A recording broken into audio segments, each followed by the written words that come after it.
हाँ, सुधांशु जी, आज आपकी प्रेस कॉन्फ्रेंस है कॉम्प्लेक्स एंजियोप्लास्टी के बारे में। इसके बारे में बताएं, आप क्या कहने वाले हैं और क्या संदेश आप फोर्टिस की तरफ से देने वाले हैं। Hello sir. तो मेरा नाम डॉक्टर सुधांशु है सर। मैं सीनियर कंसल्टेंट कार्डियोलॉजिस्ट हूँ फोर्टिस हॉस्पिटल मोहाली में। सो आज की जो हमारी प्रेस मीट है और जो आज हम बताना चाहते हैं लोगों को इस प्रेस मीट के द्वारा, वो ये बताना चाहते हैं कि एंजियोप्लास्टी जो है, जिसको हम स्टेंटिंग बोलते हैं आम भाषा में, लोग बहुत ज़्यादा इससे डरते हैं।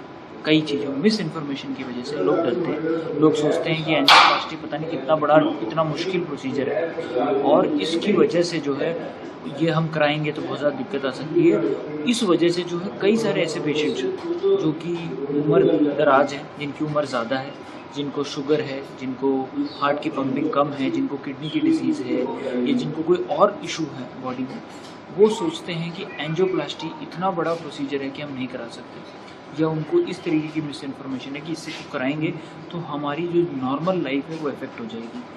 तो आज हम ये बताना चाहते हैं इसके थ्रू कि एंजियोप्लास्टी जो है उसका सक्सेस रेट बहुत अच्छा है।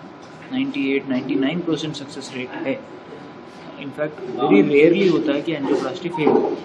दूसरी चीज़ कि अब विद इंक्रीजिंग टेक्नोलॉजिकल एडवांसमेंट जो कि भारत में आ चुका है, पिछले कुछ सालों में एंजियोप्लास्टी इस हद तक टेक्नोलॉजिकली एडवांस हो चुकी है, इतने प्रकार के सामान हमारे पास आ चुके हैं, चीज़ें आ चुकी हैं, जिससे कि हम कॉम्प्लेक्स से कॉम्प्लेक्स केसेस जो कि पहले इनऑपरेबल कंसिडर करे जाते थे, जिसमें हम, आपने सुना होगा कि कई बार ऐसे लोगों को बताया जाता था कि आपकी उम्र ज़्यादा है, एंजियोप्लास्टी नहीं हो सकती, आपकी नाड़ी में ब्लॉकेज बहुत ज़्यादा है, एंजियोप्लास्टी नहीं हो सकती है, या ये केस बिल्कुल ही इनऑपरेबल है तो आप केवल दवाई पे रहिए, दवाई खाइए।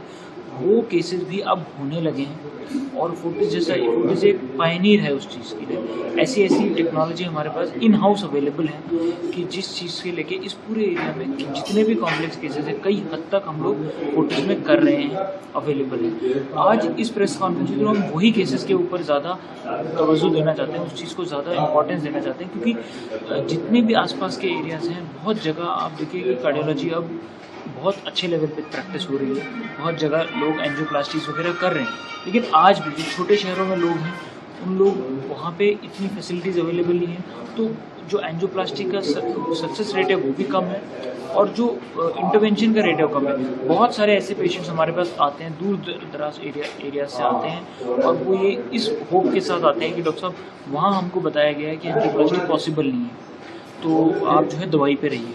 और लेकिन सिम्टम, तकलीफ बहुत ज़्यादा होती है, चलने फिरने में सांस चढ़ता है, छाती में दर्द होता है, तो जब वो हमारे पास आते हैं, हम एंजियोप्लास्टी करते हैं तो बहुत खुश होते हैं, बोलते हैं डॉक्टर साहब हमें बाहर बताया गया था कि ये पॉसिबल नहीं है, लेकिन यहाँ हो पा रहा है। तो इसीलिए हमने सोचा कि क्यों ना हम जो है इस मीट के थ्रू लोगों तक ये पहुँचाएँ, केवल ट्राई सिटी की नहीं, बाहर भी, कि ट्राई सिटी में अब हब बन चुका है, फोर्टिस हॉस्पिटल पायनियर है उसको, एंड हम ऐसे ऐसे केसेस कर रहे हैं जो कि पहले कंसिडर करे जाते थे कि शायद एंजियोप्लास्टी नहीं हो सकती।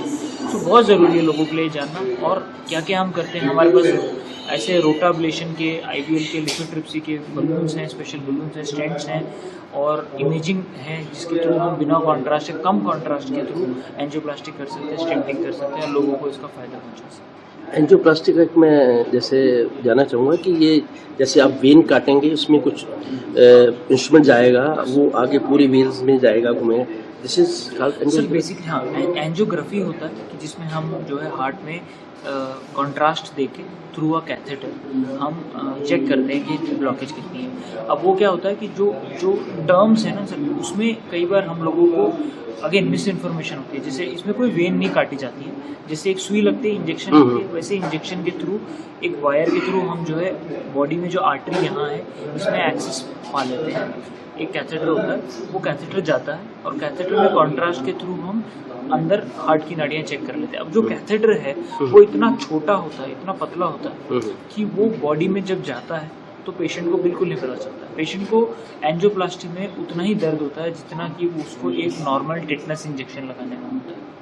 तो जितना दर्द इंजेक्शन लगाने में, उतने इसमें कोई बेहोशी नहीं दी जाती है, कोई पेशेंट को बेहोश नहीं किया जाता है। लोकल एनेस्थीसिया देके लोकल में ही हम जो है एंजियोप्लास्टी करते हैं। एंजियोग्राफी और एंजियोप्लास्टी उसी रास्ते से हो जाती है, तो कोई कट नहीं होता है, कोई इसमें टाँके नहीं लगते हैं, नो स्टिचेस, कोई दर्द बहुत ज़्यादा नहीं होता, हल्का सा इंजेक्शन वाला पेन होता है और कैथेटर के थ्रू ही जो है हम तार ले जाके बलून फुला के स्टेंट लगा सकते हैं। सारा प्रोसीजर उस कैथेटर के थ्रू हो जाता है और वो कैथेटर जो है प्रोसीजर के बाद निकाल लिया जाता है। बहुत सिंपल प्रोसीजर है, बहुत कोई इसमें कॉम्प्लिकेशन इतनी ज़्यादा नहीं आती हैं, वेरी गुड सक्सेस रेट है। और इसमें पेशेंट को बहुत ज़्यादा पता भी नहीं चलता है और पेशेंट जो है अगर मॉर्निंग हमने एंजियोप्लास्टी करी तो शाम तक फिर डिस्चार्ज भी हो जाता है। एक बात और, जैसे ब्लॉकेज है कहीं तो एंजियोग्राफी कितनी सहायक है उसको ब्लॉकेज को खोलने में? सर एंजियोग्राफी केवल एक टेस्ट है। ओके। एंजियोग्राफी बताता है कि ब्लॉकेज कहाँ पे है, कितनी है, स्टेंट्स की ज़रूरत है या नहीं है और स्टेंट लगेंगे तो कितने स्टेंट की ज़रूरत है। इसमें हमें कुछ स्पेशल टाइप के बलून की रिक्वायरमेंट तो नहीं है, कोई इमेजिंग वगैरह करने की रिक्वायरमेंट तो नहीं। एंजियोग्राफी केवल टेस्ट है। जब एंजियोग्राफी में हम पता लगा लेते हैं तो फिर हम जो है उसी रास्ते से, उसी कैथेटर की मदद से वायर ले जाके बलून फुला के स्टेंट लगा के उसको खोलते हैं, उसको एंजियोप्लास्टी कहते हैं। आपने एक वायर पहले लगाई टेस्ट के लिए, हाँ। आप मुझे स्टंट की जरूरत पड़ गई तो वो स्टंट उसी के थ्रू चला जाता है। उसी वो जो कैथेटर लेके गए हैं जिससे हमने चेक किया है, बस उसी कैथेटर के थ्रू ही जो है हम वायर ले जाके उसको स्टेंट कर सकते हैं।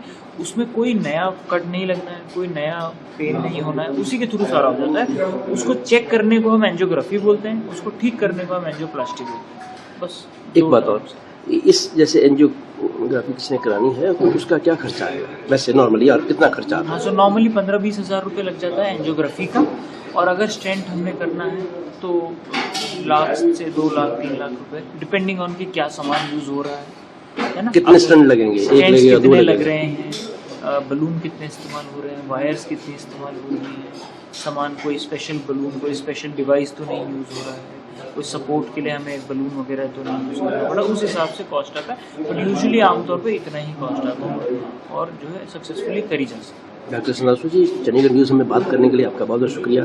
Thank you. Thank you sir, thank you.